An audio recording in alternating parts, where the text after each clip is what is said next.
IFTBPN. Yeah.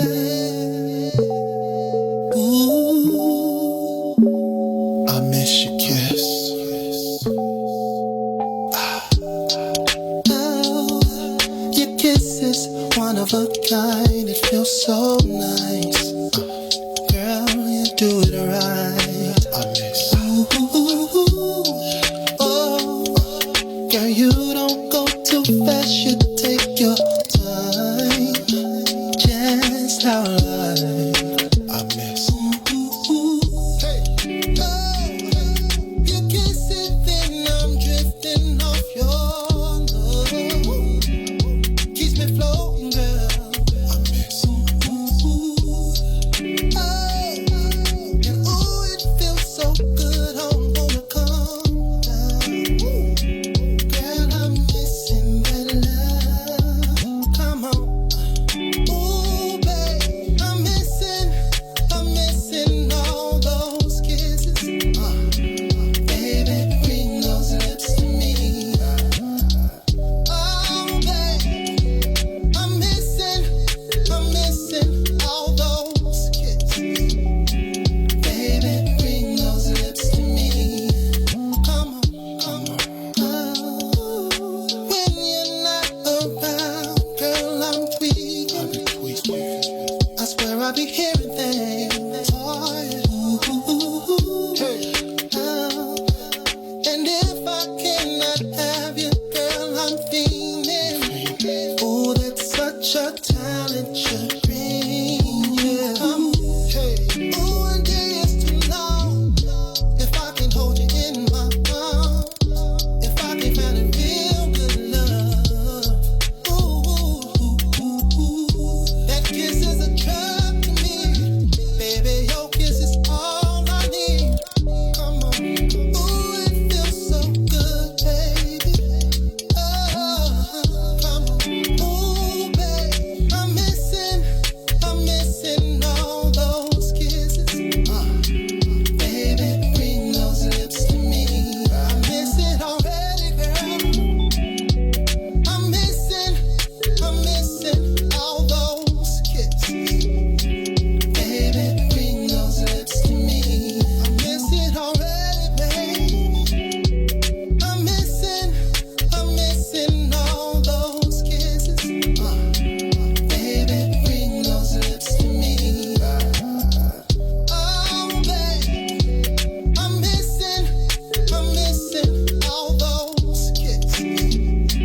Baby, bring those lips to me.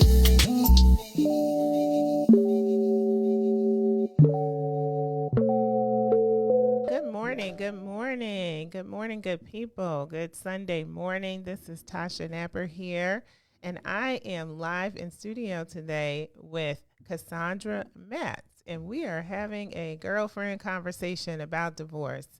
It's good to be here this morning. You are tuned in to I Do, I Did, I Don't on What's in It for the Black People Media. Good morning again, and I want to welcome Cassandra J. Matz, who is here to talk with me this morning. We are just really here having a conversation. We're just having a coffee chat, girlfriend chat about our experiences, kind of what that means in terms of divorce in our lives. And so welcome into our conversation this morning. So I don't even know where to start.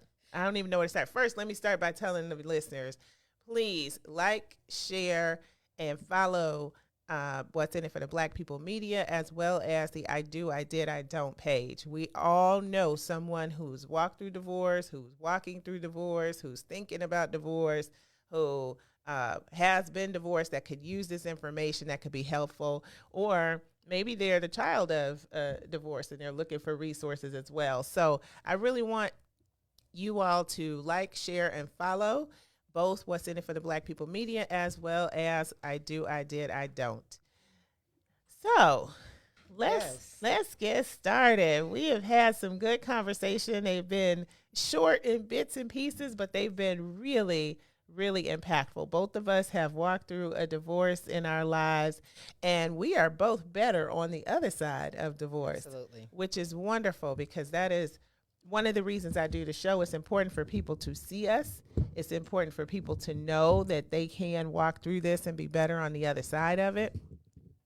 And as we walk through, I don't believe that everybody has to relearn the same lessons over and over. And so that's part of the reason for sharing this Absolutely. broadcast and this information. So let's start. I think the listeners have heard a little bit about my story. Let's start with a little bit about your story and what you want to share about divorce. Well, I appreciate the opportunity of sitting beside you this morning, because when Maze Jackson said that you were going to have this platform, I was like, oh my God, that is so needed. And now you are my best friend in my head. Hey, right? best.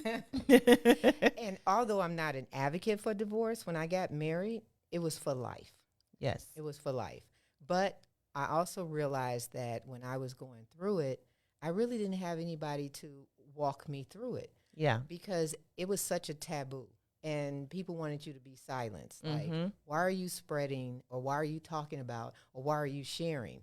Well, I'm sharing for several good reasons. Yeah. It was cathartic to purge, especially when I didn't have money for a psychiatrist. You Mm-hmm. know. Also, too, I found that other women were suffering in silence. And when I started talking, they're like, oh, my God, if she's talking, I should be talking. Yeah. So you had that same experience where people just didn't say much, and then once you started to talk about it, folks opened up, and you realized not only had they been through a struggle, but they probably needed to have some additional support and lean on me. Yeah. And we joined together resources, because when you're going through a divorce, your resources dwindle. Yes. And so now it's a rebuilding situation. Mm-hmm. And why not build a community while you're rebuilding yourself? So say more about that. When you say it was joining of resources, what kinds of things did you see happening? What I saw happening is, if I don't cook, she cooks. Yeah. My friend cooks. Hey, I made a whole pot of this. Come over and get this for the kids. I have to run out. I want to interview can you babysit? So we're just heavy lifting with each other. That's allowing awesome. each other to rebuild our lives, because that is major.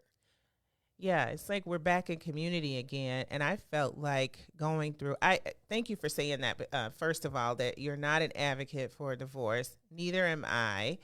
But we know that it happens, right? It happens, and people still need to be able to be whole at the end of the process. They still need to be able to walk through the process and have the support that they need. They still need to be educated about what the process is, lest they be taken advantage of, which happens often in divorce court. And so, while not an advocate for it, I am an advocate for making sure that people have the information that they need and they can be whole and better on the other side of the divorce. So I appreciate you saying that and clarifying that, because I probably need to say that more often. Yes. I don't want people to, I still believe in marriage. I just didn't believe in that one anymore.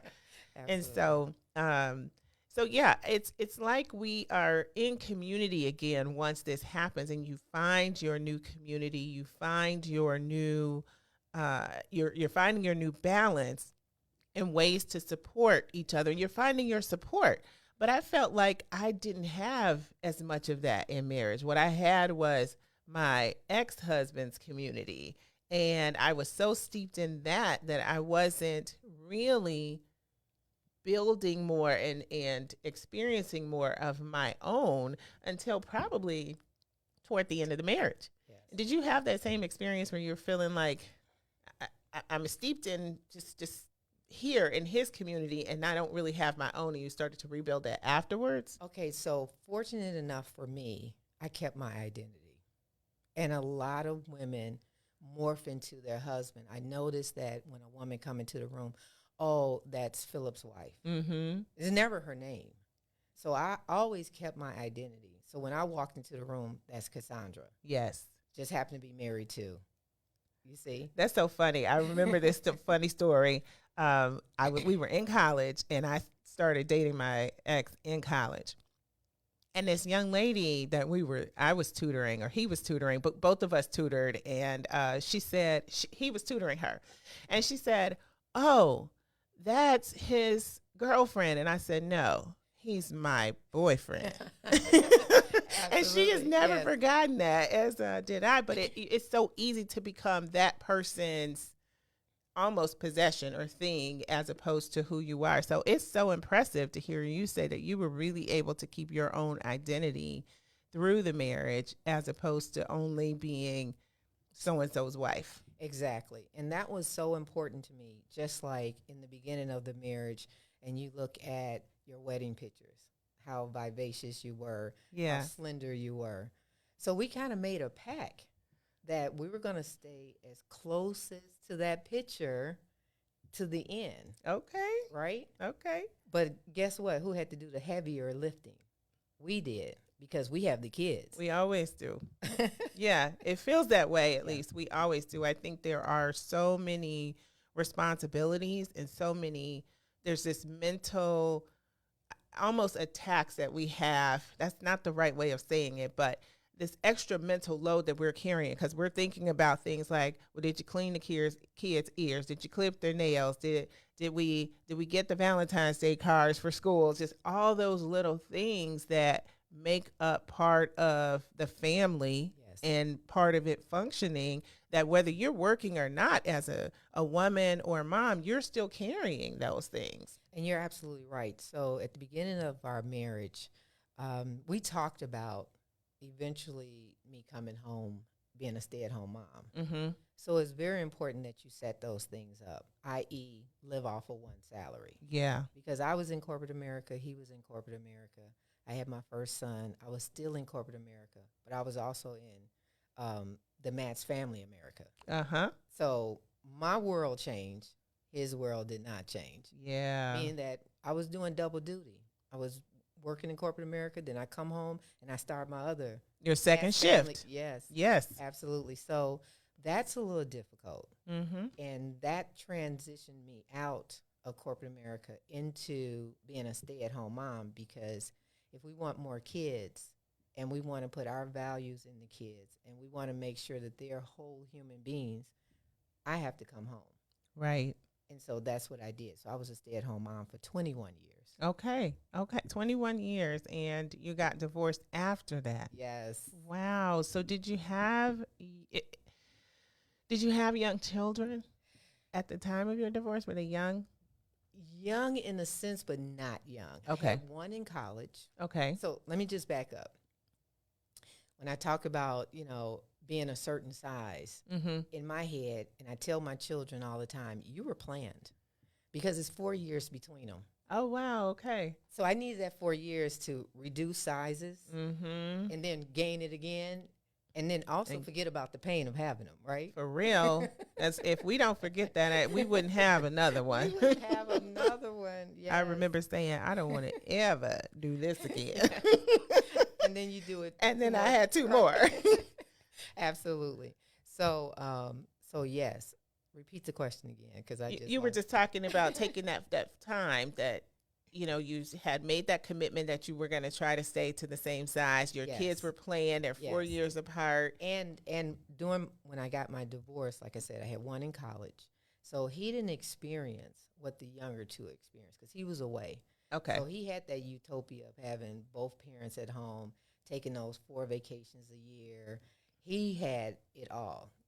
Then my daughter, she was on her way to college. Okay. Right? Because my oldest was getting ready to finish. So she's on her way to college. My baby boy was on his way to high school. So you see, I had one in college, high school, and so that I can afford them. Yes, and you timed that so well. I can give them everything that they need and a little bit of what they want. Right. And you didn't have 2 in college at the same time. Exactly. Nice. Exactly. That won't be my experience, but nice. So it was manageable. Yeah. Right. And it was a little more challenging because the baby boy got the brunt of it all. Because he was there walking with me through the divorce. Yeah. And my daughter was on her way to college. So she didn't get it as hard as the baby boy got it. Okay. Do you so we had this conversation a couple weeks ago about staying for the kids, and does it work? Does it not work? And there are strong feelings on both sides of that argument. That some people say yes, it works. It's making sure that the kids have both parents and access to both parents and the income of both parents and all those things. And other people say, no, it does not work at all. What it did was teach my children some very wrong pictures. It gave them a very wrong picture of what marriage is. And that has impacted them going forward in the year. So what's your stand on it? What do you think? Does, in your situation, your kids, did stand for the kids? Did you do that? Did it work? Did it not work? It's amazing because I'm divorced after 30 years of marriage. And so I had a lot of people say, are you crazy?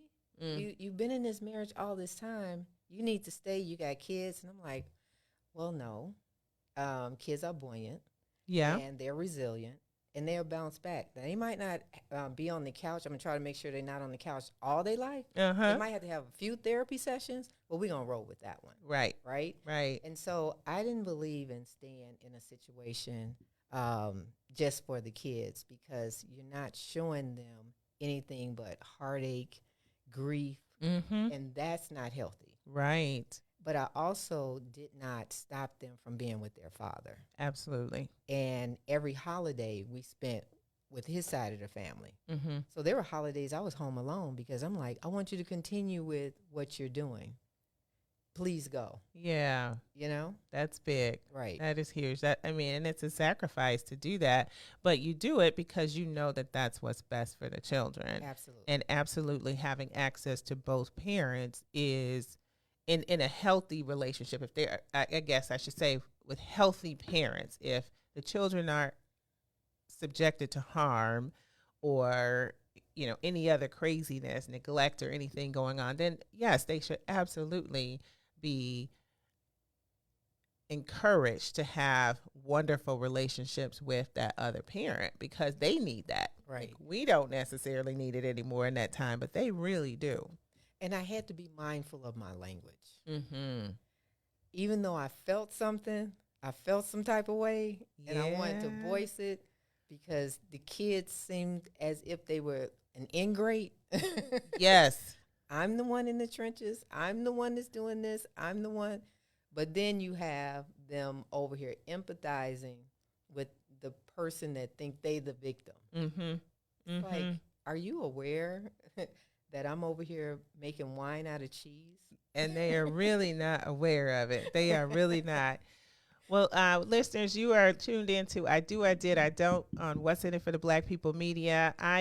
This is Tasha, and I am talking with my guest, Cassandra Matz. We are just having a chat about divorce, and, you know, we're covering stuff like expectations. We are talking about just starting out and the kids. Whatever comes up is what we're having a conversation about this morning. So please do share, like, and follow the broadcast.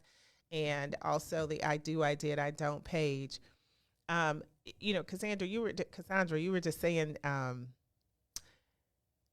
how you had to mind your language, and that I know a lot. Some women do that well, and men. I'm not just going to talk women, but some men and some women do that well and understand the importance of doing it.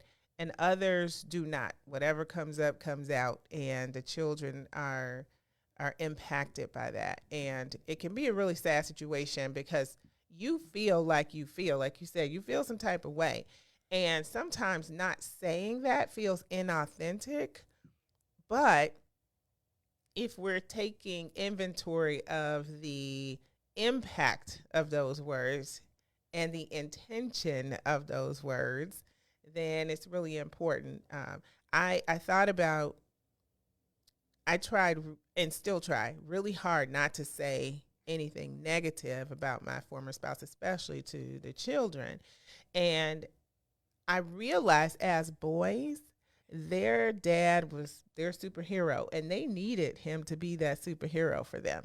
But what that meant, like you experienced, and I wonder how many women experience this. If this is, I have a feeling this is quite common, that then you get the brunt of it. You're the wrong party. You're the person who did something wrong. They don't understand what's happened. Many times we're not willing to explain that to them, in part because sometimes they're just so concrete and they don't get all of the complexities of what's going on in a marriage and in a divorce. But also, to maintain the integrity of their image of their parent, there are some things that we don't want to share either. And so it's hard. Yes. It's really hard to mind your language sometimes and not say the stuff, especially when something's happening and you're in the moment and you're just like, yes, absolutely. And you're so spot on with that. And my children see me, there's no gray areas with me. It's either black or it's white. Mm-hmm. And I can hear a problem and immediately I want to solve the problem, mm-hmm. right? So my kids have never seen me balled up in no fetal position crying ever in life. And even at funerals, I don't cry at funerals. And my kids made mention of that, like I'm a Teflon Don or something, right? Okay. And then my ex played off of that I'm a Teflon Don. So then he became the good cop. Gotcha. I became the bad cop. Yeah. Only because I saw problems. I have to be able to think clear. Mm-hmm. Tears muddy the water, mm-hmm. right? Mm-hmm. And where I come from, the family that I come from, I've always been the fixer. So quite naturally, I'm the fixer in my family. Right. And so my children saw me as I'm the strong one, he's the weak one, and we have to go over here and baby. Yes. You have to be a little bit more empathetic and give him time. Yes. And yes. Yeah. And then there was a play off of that as to shift that over to me. Exactly. And I'm like, oh, my God, who kids are you? And, sometimes it feels like the parent that is there the most gets the brunt of things, or the parent that seems to be the stronger. It's a lot of emotional work that we have to do and a lot of emotional support for them while we're trying to walk through the process and heal ourselves. But sometimes it feels like the absent one is the one that gets glorified in some way. And you're like, yes. Wait a minute, wait. I'm the person here every day doing this, doing that, making sure. They just don't see it because they expect that. I guess that's just supposed to happen. That's what you're supposed to do, right? That's what I'm supposed to do. Also, I wanted to keep the mental state of my kids intact. Mm-hmm. I wanted to make sure, because these were critical, pivotal points in their lives. I had my oldest about to start his life. He's graduating. I had my daughter about to start college. Yeah. I need her to be successful. I had my baby boy coming into high school, which is a transition within itself, going from being a baby to being independent. Yeah. And I needed everybody mentally well. So I kept my home. I fought very hard to keep my home. And my home was in foreclosure. In foreclosure. And I fought and I fought. I know when I went to court, I was my own lawyer. And I know the judge looked at me like, she coming back again. She is butchering the language of law. You got to do what you got to do, right? I had a period of time where I had to represent myself as well after actually being dropped by an attorney because I had not paid, because I was shouldering a lot of the bills. And so that meant the attorney bill wasn't getting paid, although they were stretching it out and just it was ridiculous. But I had to do it myself too. And I was like, I'm going to figure this out and find a way. One of the things that was super helpful for me, and I was so blessed to be in this position, I was able to have time at home and still have pay during the divorce process. Right. And so that is absolutely unusual, but it was so God providing for me because I needed that space.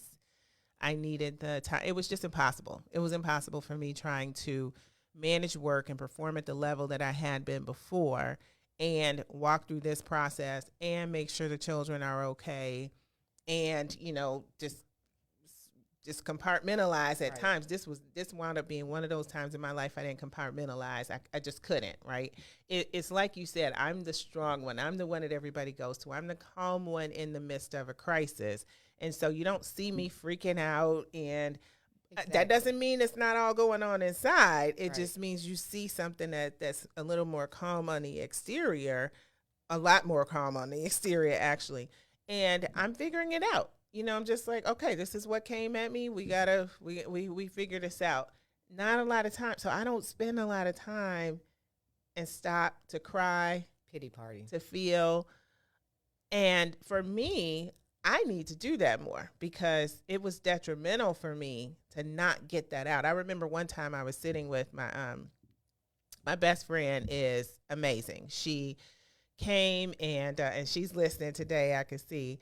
But she came and she just spent about a week or so just here, just supporting us, and me and the kids, and making sure that we had, she, when she couldn't be here, she sent somebody to prepare meals so that a little bit was off my plate so I could manage it. She checked in every day to make sure I was okay. She was just amazing. I tell people all the time, she teaches me how to be a friend. Yeah. And so, at one point, she was here, and I had just had a court date, and it was a tough one. And I was just feeling just this ball of emotion, but it was all inside, and I could not get it to come out. Like, I needed to cry. And she was encouraging me to just do that. And we're just sitting by the water, and I'm trying, and I just cannot really let it out because I always had to be that strong one. I always had to figure it out. And I think in some way, maybe I thought if I let it all out, I'm just going to totally lose it. I don't know. I still cannot figure. It was like there was just this blockage. I could let so much out, but the rest of it, I could not let the dam break for some reason.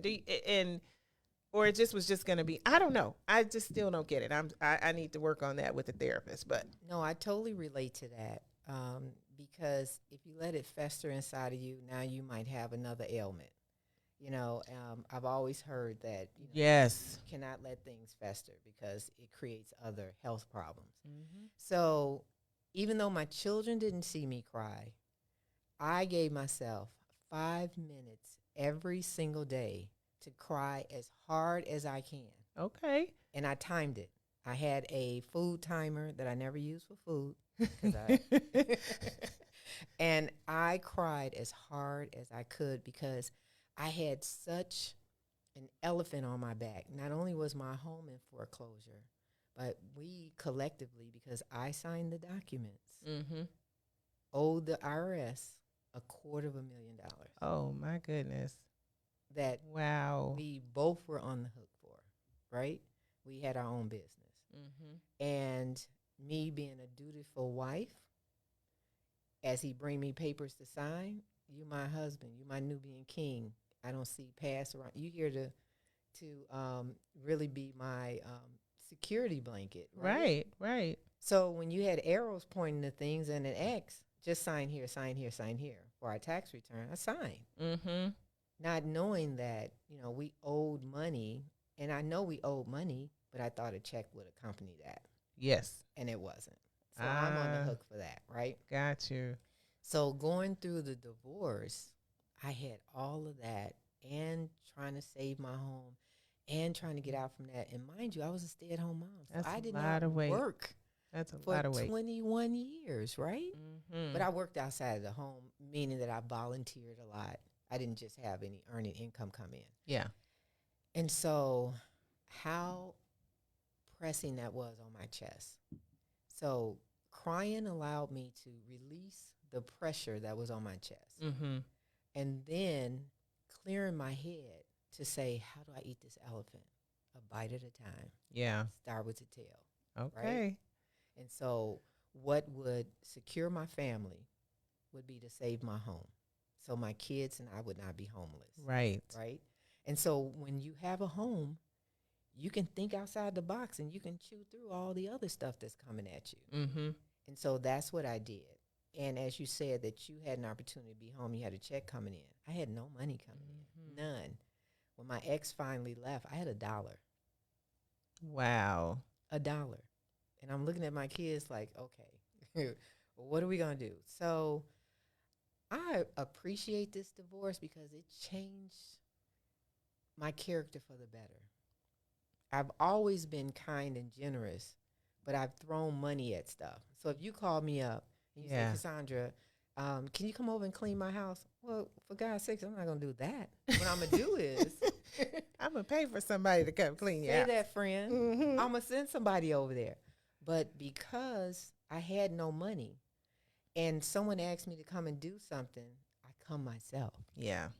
And that was so freeing because it allowed me to connect with them on a different level. Mm-hmm. And it brought me back down to reality and really humbled me or not. Not that I wasn't humble before. It just made me appreciate the connection of humans. Yes. And giving of service to the other person. This was love that I'm doing for you, right? Right. And so me getting back on my feet, I did everything. All odds, ends. I waited. My first love is waiting tables. Really? I love being a waitress. Huh. And let me tell you why. Because when people come through that door, I can change their minds. They might have been upset when they came through that door, but when they left out from being with me, they're going to be happy and they keep coming back. Oh, that's awesome. So that was another character building that allowed me to build my character. Yes, and serve at the same time, as you're and saying. Serve. So you kind of forget a little bit about what's going on in your world when you're giving to somebody else. Absolutely. Well, that's going to be a good place for us to pick up. We are going to take a break, and then when we come back, we will continue our conversation with Cassandra J. Matz and just talking about divorce. We'll see you on the other side of the break. WIFTBPM.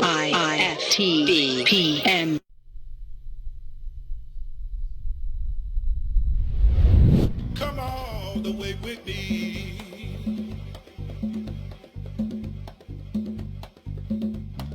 Don't leave me now.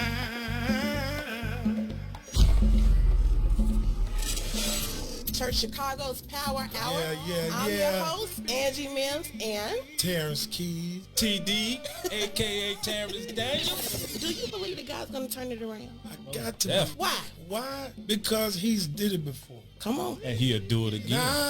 Yes. And Yes. you can do it again. Yes. Come on here. Come on, I better leave that alone.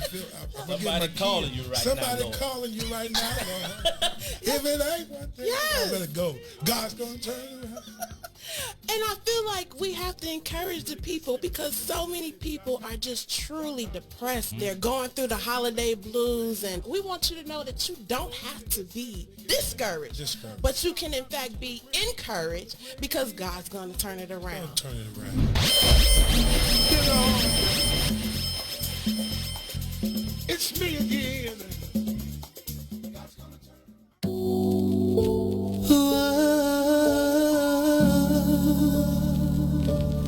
Oh, you proved me wrong.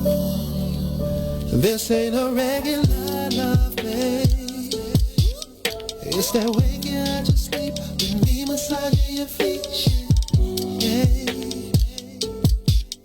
It's that anything you want, I'm only here to please you.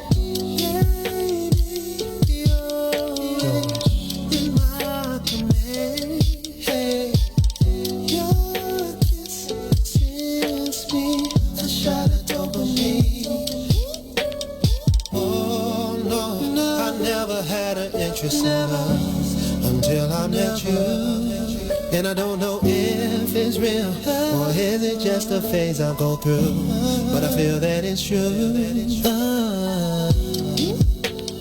We don't need no labels, babe. What we got is something different. We don't need no labels, babe. Lady, we don't need no labels.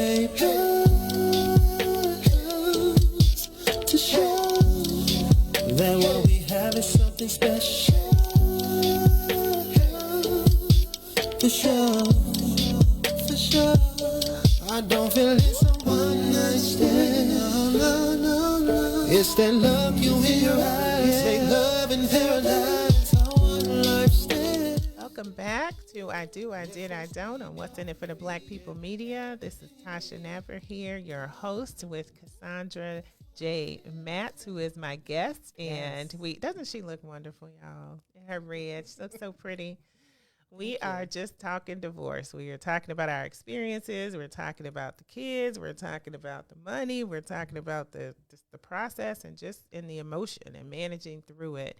And what we were talking about before we took the break was this way of now showing up for yourself and serving others, and having Cassandra had been out of the workplace for 21 years and was getting divorced and going back into the workplace is just, that had to be absolutely daunting. Yes and no, because I was fortunate enough to be in the workplace and trained. Mm-hmm. I just put that on hold for the sake of my family. Okay. To build my family. I brought all my corporate knowledge home. I ran my family like a well-oiled machine. Yeah. You know, my kids are classically trained pianists. They all are hoofers. They tap dance. Oh, wow. My son went to college on a full ride baseball scholarship, and he was drafted for a couple of years with Detroit Tigers. Wonderful. My daughter, she went to Howard University. She graduated, and right now she's somewhat living her dream because she grew up with a family of entrepreneurs. Mm-hmm. So that's all my kids saw. So she's having a little rough time being in corporate America. Okay. She's ready to jump out. Yes. I'm like, you need a plan. Yes, she needs a plan. You need a plan to jump out. Absolutely. Right? So she can work it and get what she needs. Yes. And start building her own at the same time. And my baby boy is a graphic artist. And he told me, he said, Mom, I want to live in Japan. Okay, start learning the language. All right. I want you to go to Japan. So he's learning the language right now. He should be graduating from college come June. So my kids fared pretty well. They kept on course because the foundation was laid. Like I said before, I brought all my corporate knowledge home. I was all about my children and my family and my husband. Mm-hmm. And so they're pretty solid in that. Mentally, I think this divorce kind of scratched them mentally. Mm-hmm. And I encouraged them to have therapy. You know, you need to talk about it. Don't wait till you get to my age, 57. Right. And go lay on someone's couch. Mm-hmm. Correct it right now. Right. So that you can move forward. And like you said before, I was home for 21 years. And when the divorce was happening, I have to be able to be self-sufficient, right? Right. I have to find a way to make some type of money to take care of me and my kids. And God bless my friends. I got the best friends ever. You know, they never stepped out of the workplace. They had a nest egg. I had them come to me like, hey, you don't have to worry about anything. I'll give you money. I'll pay for this. I'll do that. That's awesome. And I love them for that, but I turned it down. I turned it down because I know me, and I know that I got in this being taken care of. And mind you, my ex wasn't a bad guy. Mm-hmm. He took care of me. He took care of the family. I'm going to give him those props. Yes. Right? Yes. When I used to tell people I was a stay-at-home mom, they immediately said, is your husband white? Because we don't see that a whole lot. Ever. Yes. You hear me? Ever. So I turned my friends down, and I said, I got in this being taken care of. I got to get out of this not being taken care of. I have to do this on my own. I have to, because you'll give me a fish today and I'll eat, but I won't eat tomorrow because I'll look for another fish. So I have to be able to do this on my own. Wow. So you got into it being taken care of. You had to get out of it taking care of yourself. Absolutely. So what did you do? How did you get back into the workplace? So how did I get back in? A couple of things. All right. You know, there's a process before you're totally divorced, right? So the process is separation. And in that time, I have a girlfriend who owned a cafe. Mm-hmm. And by me being at home, I never stopped learning. I had an insurance license because it's just something to do, right? Right. Really important. Yeah. I had a food sanitation license It was just something to do. Mm-hmm. So because of that food sanitation license, and my girlfriend opened up this cafe, and she didn't have time to get it. She said, I know you got that license at home. I need you to come over here and hang it in my cafe so I can open up, and I need you to run it. I didn't know anything about running no restaurant. You just had the license. I just had the license. All right. You know? But you knew corporate America, and you knew you America. could bring some of those skills, a lot of transferable skills to bring to help her run this. Absolutely. And she said, and I ain't got no money to pay you. So I'm like, okay, well, you know what? I'm looking at this as going back to college. This is something this is a course. Yeah. And I'm going to learn this course. Mm-hmm. And I had an amazing time. And I met some amazing people. And I was a waitress while I was running a restaurant. You know? Right. So I had tips. Yeah. So I was making some good money off of tips. That's nice. Right? Yes. So that afforded me. So I got to another point. I have another best friend, and he has an IT company, DTI. Okay. And he used to always tell me when I was at home, Cassandra, you're wasting your talent. Why don't you come over and work for my company? Work with me at my company. I'm like, Daryl, no way. Daryl Henry, DTI. And so I'm like, no way. So he kept asking. But this time I heard him because I needed to work. And he said, Cassandra, why don't you come and work with me at my company? He saved me. He really saved me. I've met Daryl before. Yeah. That's awesome. Isn't that something? Good people run in the same circles. Yes. Right? Yes. And so I worked with him, and this is the funniest thing. He said, I need you to write a letter to one of his customers. I hand wrote it. Let me just back up. I'm so enthralled in my children and being a stay-at-home mom, and my whole world revolved in my community. Yeah. I had just got a iPhone. I had a flip phone. I wasn't even texting. Okay. I wasn't even on the computer. And now you're coming into an IT company, and Yes. it's like all the latest, how fast everything moves. And okay. I hand wrote a letter to his. He was like, I look back on it and I laughed, but he grew me so, and I'm so indebted to him that he polished up that end of me that I did not know that I did not know. Yeah. Right? Yeah. And he taught me how to use the computer, what shift something means. Right? Okay. And I never forget, I was typing so slow, he just grabbed my hands and said, stop. He sent me to a class. Yeah. So my friend was paying me to develop me. Okay. Yeah. What a blessing. That is a blessing. It is a blessing to have friends and to have folks that will support you and will show up when you need it. Yes. Because when you're going through a divorce, you absolutely need that. And you're trying to find your footing and so that you can create your new reality. Yes. And there are people that are out there and are willing to support. Sometimes we have to ask or to step up or remember those conversations of, hey, why don't you come work over here? And for someone to give you the training and the investment in you and the grace, it makes you believe in yourself even more when you're moving forward and like, all right, I got this. I could do it. You get a few more skills and you feel really good. Once the divorce happened for me and we were separated and I realized I'm going to be okay. Yes. Financially, I'll be okay. This is going to be a little blip on the screen for me. In my situation, I had left a good job, a very good job, to go back to school full time to get my MBA. It was something I'd wanted to do for years, probably 10 years. And I finally said, you know what, either you're going to do it or you're going to stop talking about it. Yes.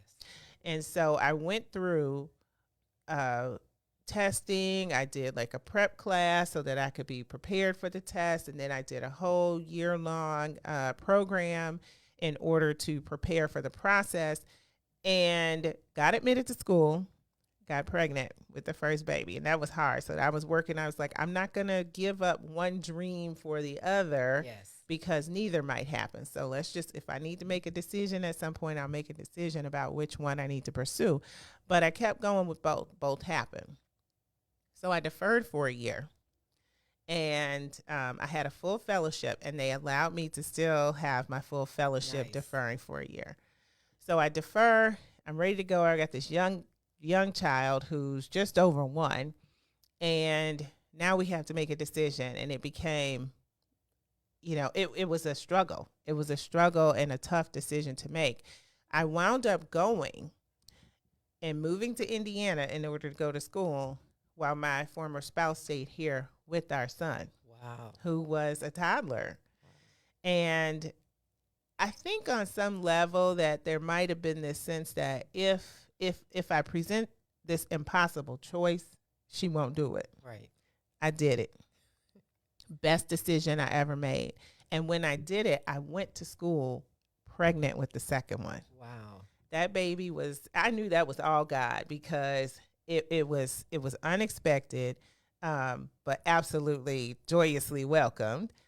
But now it's like, oh man, we got to make sure this worked. But it had to work. There's this sense of desperation and determination that you have when you're in a situation like that, and you know this needs to work for my family. That failure is not an option. Never. So I went pregnant, looked at the calendar, realized that the baby's due date was during my spring break. I was like, this is all God. I love it. And that child came during my spring break. That was my middle son. And so it and then I took him back with me and finished. So ex-spouse had one kid, I had the other one. And, sometimes it was back and forth. We made it work, and the community around us rose to support us. So when both were here, the school would take both. When both were there, the school would take both. Yes. It was really wonderful. And I was like, this has to work. And a lot of people would look at me and say, you are just pretty amazing. And I'm like, no, you realize that once you, thank you, wonderful compliment, appreciate it. But you also realize that once you're handed something, you have the ability to do it, and you just have to do it. Absolutely. You just have to do it. And I appreciate you saying it is nothing but God, right? Whether our listening audience believe in a higher power or a spirit or whatever. Mm-hmm. It is God that was the leader of my life. Yeah. And that ordered my steps and didn't allow me to take one step backwards. Man, if we could have a whole testimony show, when I talk about the ability for me to stop working and stay home to take care of myself and the children and have pay. Yes. All God. Totally didn't expect it, didn't know that was an option that I had available to me.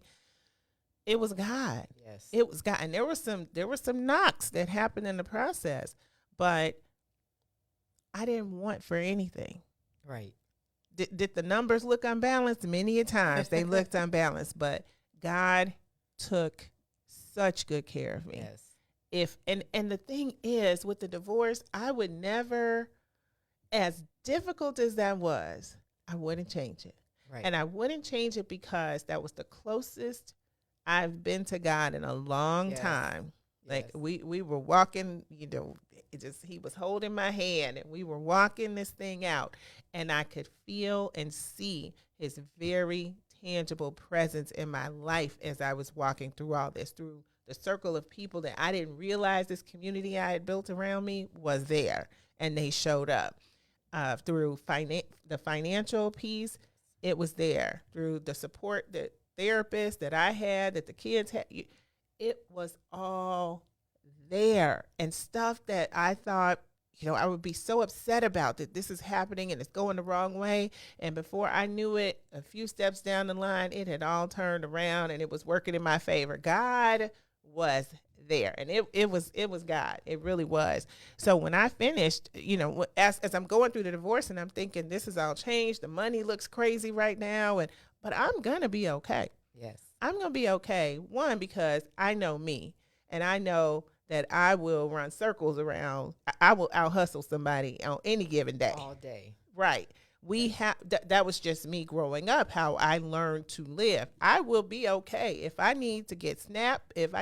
I have no problem doing that, because I've paid taxes for a long time. I should get the benefit of those taxes at this point. Yes. Whatever I needed to do, I was going to be able to survive. But I knew that I would be financially well in the end, because in part because I had gone back and invested in myself and gotten that degree. As hard as it was, I could have found every excuse not to do it. I got one toddler, I'm pregnant with the next one, but I did it, and I knew that was going to pay off in the end. So when I talk about God, it was God. Absolutely. It was God. Undeniably, It was God. And like you said, you invested in yourself, and so did I. Even though I was a stay-at-home mom, I still went to seminars. I still went to events. I still showed up because as I got all those certificates, that was invested in me. Absolutely. It was so that my mind would not wither away and that I would stay up on something. It was great to have the certificates. Who knows when I'll need it? And Lord knows I needed it, right? And so, as you said, you got closer to God, and so did I, because it's been a lot of tough decisions that I had to make. And in order for me to make them, I had to sit still. Yes. And when I sequester myself, I turn off all devices. I come into my home, and I just sit, and I just ask God to give me guidance. And one thing God told me is that you're going through a life lesson. It's not a life sentence. Keep it moving. Yes, I like that. A life lesson is not a life sentence. That's it. And that's how I look at life.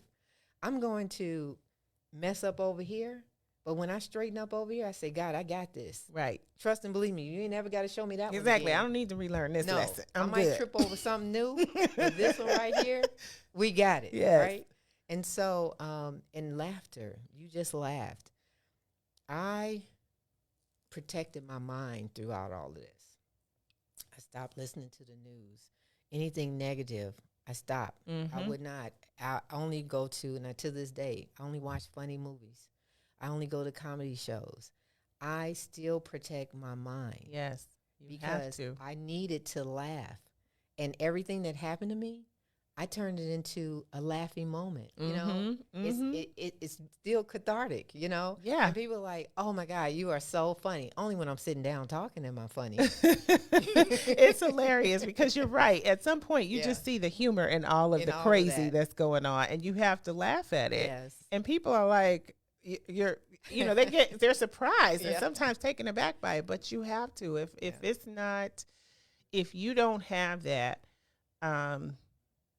it's already difficult enough. Yes. And that one little thing of just laughing at something can relieve so much tension and so much stress and set you on a path. You get your dose of endorphins and all this stuff and set you on a path for a little bit of a better experience that day. Absolutely. And I so appreciate that. And my kids are funny. They're funnier than me. The things that come out of their mouth, I'm like, where do you get that from? You know? Yes. They're so quick-witted. You know? And I so appreciate that they don't have a dark cloud over them. You know, they might have their dark moments, but they can get through that. And that was my whole goal, was to get through this unscathed, and my kids are intact, period. And you feel like you did that. I feel like I did that because guess what I'm doing? I'm running for village president of Olympia Fields. Now, see, that's amazing. You think about that. Now, this is a woman who was a stay-at-home mom for 21 years, got divorced after 30 years of marriage, figured out life again and got her footing and started again professionally. And now on the other side of all that, running for office. Absolutely. Amazing. Yes. Amazing. And our listening audience, you too can do the same thing. Yes, you can. You absolutely can. It's not the process can be daunting and it's difficult, but there's so much growth and learning at the same time. And I feel like I got so much growth personally out of the process of divorce. So when we talk about, I had to represent myself for a little while and you had to do the same thing. Yes. That's a whole other thing of trying to learn the law. We didn't go to law school to do this. It's amazing because I laugh at myself now because when I'm before that judge and I'm like, Judge, I'm not losing my house because of fuzzy math or zero money down, interest-free loan. I'm here because of life happened. And I need to keep my home for the sanity of my children. Yes. And so as I leaned on my friends who were lawyers, hey, I got to write a motion. Can you walk me through this? And they're laughing. I can't afford you, and I don't want you to stop making your money. I'm believing that God is going to help me out. Yeah. But in the end, I lost my house. But I won my house. All right. Right? Okay. I lost it, but I won it. So tell us what you mean by that. What I mean by that is that I went through all the loan modification, and the people out there with the loan modification, they wasn't for us. They were not for us at all. Yeah. And so the bank that I had been paying my mortgage to was bought out over and over and over again. So the last bank that had my mortgage, they were like, well, you don't qualify, you don't make enough, and this, that, and the third. My last card to hold that kept my home off the auction block, because it was on the auction block twice. This was the third time that I'm trying to keep saving it. Right. They were like, and that was the loan modification, and they turned me down. So my home, this was like a Thursday. So my home was to be sold that Monday. Oh, wow. Right? And so I'm like, my last card was to file bankruptcy. When you file bankruptcy, it stops everything. Enough to give me enough time to find somebody to buy my house and let me pay them rent. Right. And so that was my thinking. I'm always thinking 3 chess moves ahead. Like, if this don't happen, then I need this to happen. Right. And so that Thursday, they told me that they wasn't going to do the loan modification. So I went immediately to the courthouse. Now I'm working for my friend Daryl. I'm doing a whole lot of not working for him, and he was okay with that. So I'm trying to get my life. Yes. And so I walked down to the federal building, and that was another thing. I was my own Chapter 1 bankruptcy attorney. Okay. I couldn't afford that. You had to do what you had to do. And so I, filled out all the paperwork. And when I went down there, they were like, well, who filled this paperwork out for you? Me and Google. Google is the Bible. Can I just tell everybody? Don't sleep on Google. Bad. Especially my kids are like, ask Google. Yes. Absolutely. So when I filed bankruptcy, and it was heavy on my heart because I walked from his office to the federal building, just dragging, like, I don't have enough to file bankruptcy. I thought you need $1 million or something to file bankruptcy. That made sense to me. Yeah. But just this little bit, because I wasn't in debt. And so I filed bankruptcy. And when I got back to the office, my phone rang. The bank. This was another day. This was like Friday. The phone rang. The bank. Miss Matz, guess what? We decided to give you a loan modification. What? See? What? I just filed bankruptcy. That's God. That is God. That is God. Well, this has been a wonderful conversation. I am so grateful that you were able to come on and just share with us, share life and experiences around divorce and triumph around the life that you've built afterwards, to the point that you are running for. Tell us what you're running for again. So I am running for Olympia Fields Village President. I am currently a trustee. Okay. And I have finished my term. So it came down to the fact, am I going to continue in this seat and re-up for this seat? Yes. Or am I going to go for the total leadership role? All right. And that's what I decided to do after 28 years of being in my community. I know my community from beginning to end, and the leadership that they need is me. I have a plan and a vision, and I plan to be elected officially April 6th coming up. So I need everybody to vote for Cassandra J. Matz, and tell your friends who live in Olympia Fields to vote for Cassandra J. Matz for village president. All right. Well, we are going to leave it there. Thank you all for joining us today. This has been I Do, I Did, I Don't with Tasha on What's in It for the Black People Media. Make sure you like, share, and follow. Take care, everybody. It's that look you in your eyes, make love in paradise. I want a lifestyle. It's that sweep you off your feet, give you everything you need. That's what I'm feeling. It's that don't pick up the phone, cause we wanna be alone. And I never thought I'd feel this way, then you came along and proved me wrong. Oh no, I never had an interest until I met you. And I don't know if it's real, or is it just a phase I go through, but I feel that it's true. We don't